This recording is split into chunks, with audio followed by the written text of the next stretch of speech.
నమస్తే, నేను మీ కుప్ప పద్మిని. ఇన్నాళ్ళు మీ సపోర్ట్‌ని నాకు అందిస్తూ, మీ ప్రేమని నాకు అందిస్తున్న ప్రతి ఒక్కరికి కృతజ్ఞతలు. ఇప్పుడు చూడబోతున్న ఈ వీడియో కూడా ఖచ్చితంగా మీకు ఉపయోగపడుతుంది. లైక్, షేర్ అండ్ సబ్స్క్రైబ్ చేసి మీ ఇష్టాన్ని అలాగే మీ సపోర్ట్‌ని నాకు అందించండి. అలాగే ఈ వీడియో పట్ల మీ అభిప్రాయాన్ని కామెంట్ సెక్షన్‌లో కామెంట్ చేసి నాకు తెలియజేయండి. నమస్తే.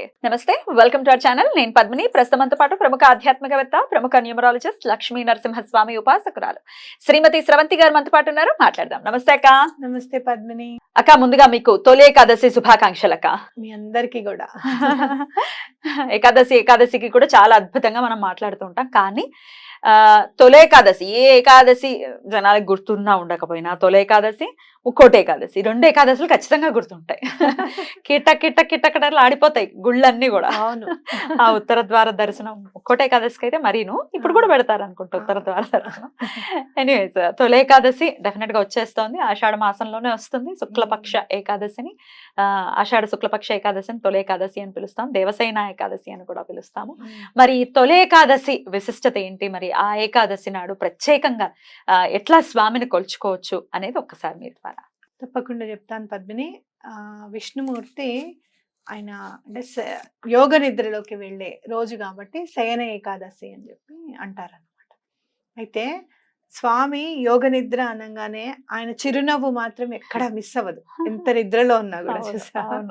కాబట్టి మనం ఎప్పుడు కూడా దక్షిణాయనంలో వచ్చే ఈ ఏకాదశిని, అలాగే ఉత్తరాయణం స్టార్టింగ్ లో వచ్చే ముక్కోటి ఏకాదశి, 2 చేస్తే కనుక మిగతా ఏకాదశులన్నీ చేసినంత ఫలితం ఉంటుంది అనమాట. అయితే ఈ ఏకాదశి నాడే ఏకాదశి అనే శక్తి ఉద్భవించింది స్వామి శరీరం నుంచి అని చెప్పి చెప్పుకోవచ్చు.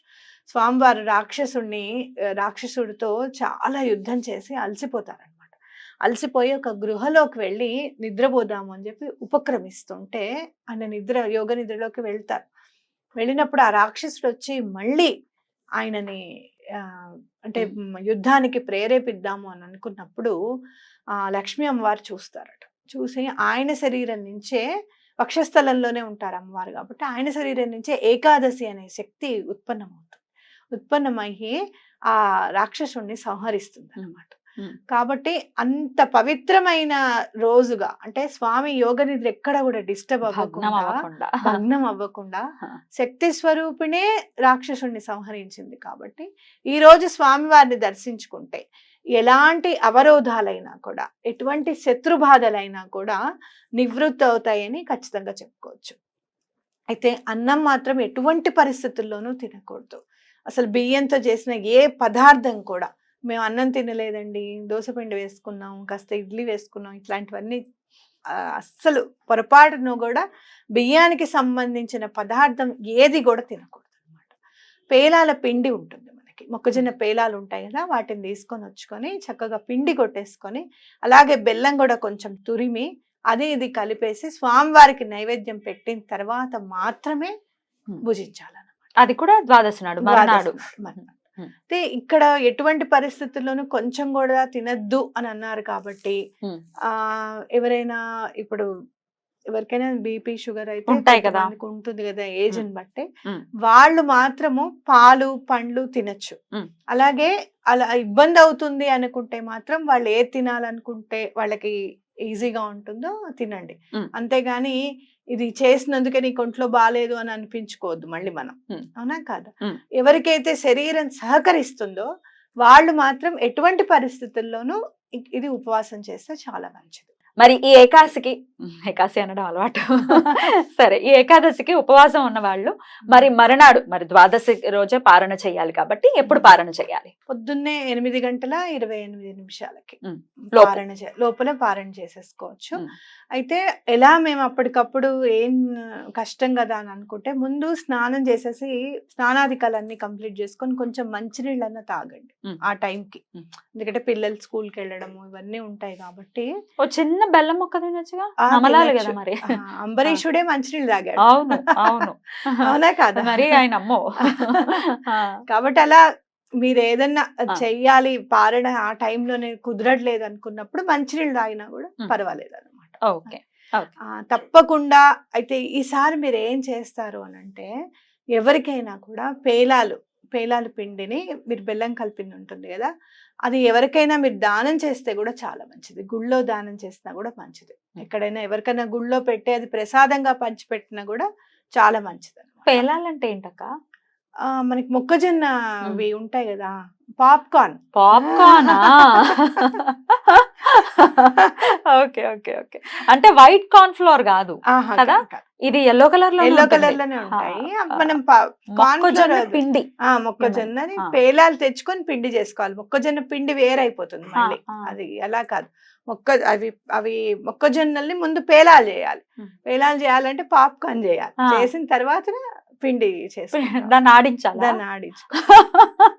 మీకు పూజా సామాగ్రి షాప్ లో పేలాల పిండి కరెక్ట్ గా దొరుకుతుంది. మనం ఈ పాప్కార్న్లు ఇవన్నీ వద్దు మళ్ళీ. అందుకే ఏకాదశి నాడు పేలాల పండుగ అని కూడా అంటారు.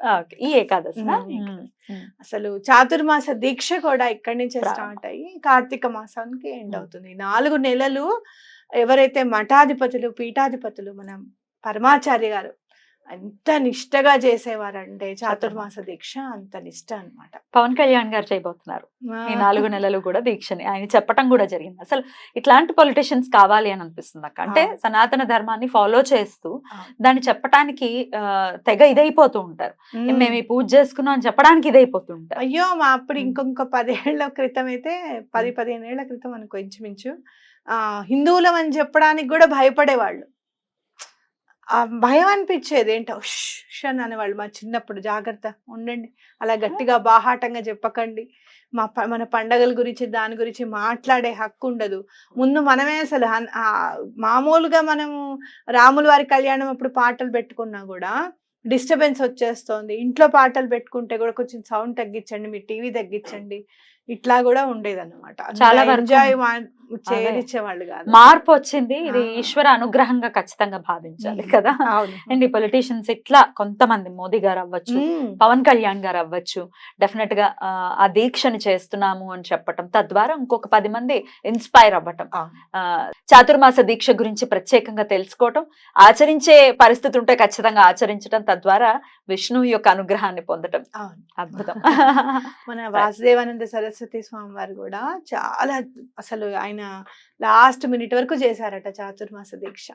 జీవిత పర్యంతం ఆయనకి ముందు ఎక్కడ చేయాలి అనేది కూడా ఆయనకు వాక్కు వినిపించేదిట. దత్తాత్రేయ స్వామి చెప్పేవారట అక్కడికి చెయ్యి, ఇక్కడ చెయ్యి అని చెప్పి. అలా చేశారు స్వామి కూడా. ఒక్కొక్క నెల ఒక్కొక్క పదార్థాన్ని వదిలేయటం. అలా చాతుర్మాస దీక్ష చేసేటప్పుడే పిఠాపురంలో స్వామి ఎక్కడ పుట్టారు, ఆ ఇల్లు ఏది అంతా కూడా ఆయనకి ఆయనే మెడిటేషన్ లో ధ్యానంలో తెలుసుకుని చెప్పారు అన్నమాట. అంటే ఆ దీక్షకున్నటువంటి పవర్ అది. అద్భుతం. ఎలా తెలుసుకోవాలి ఈ దీక్ష గురించి అని అంటే మనం ఎలాగో చెప్తూ ఉంటాము. ఖచ్చితంగా మన రెడ్ టీవీని ఫాలో చేయండి, అన్ని వివరాలు ఉంటాయి. ప్రకృతికి సనాతన ధర్మానికి పవన్ కళ్యాణ్ గారు చూపించే గ్రాటిట్యూడ్ అనుకోవచ్చు నిజంగా చెప్పాలంటే. Definitely hats off for him. అద్భుతం అక్క, చాలా బ్యూటిఫుల్ గా ఎక్స్ప్లెయిన్ చేశారు. అక్క, ఏకాదశికి ప్రత్యేకంగా దీపం గురించి చెప్తూ ఉంటారు కదా, దీపాల గురించి చెప్తూ ఉంటారు. మరి ఈ ఏకాదశికి ఎలా పెట్టమంటారు? తప్పకుండా మీరు ఏం చేస్తారు అని అంటే, పేలాల పిండి తెచ్చుకుంటారు కదా, అది మీరు ఒక పేలాల పిండి మామూలుగా ఒక ప్లేట్ మీద పెట్టేసి దీపాలు పెట్టండి. దాంట్లో అంటే 11 దీపాలు పెట్టడానికి పెద్ద ప్లేట్ కావాలి కదా. మీరు ఏం చేస్తారంటే దాంట్లో పద్మం లాగా వేయండి పేలాల పిండితోనే ఒక ప్లేట్ లో వేసి దాంట్లో దీపం పెట్టండి. ఆ ప్లేట్ స్టీల్ అయి ఉండకూడదు. స్టీల్ ఉండకూడదు. మన పూజ రూమ్ లో ఎప్పుడు కూడా స్టీల్ కి ఎటువంటి పరిస్థితుల్లోనూ స్టీల్ తీసుకెళ్ళకూడదని గుర్తుపెట్టుకోండి.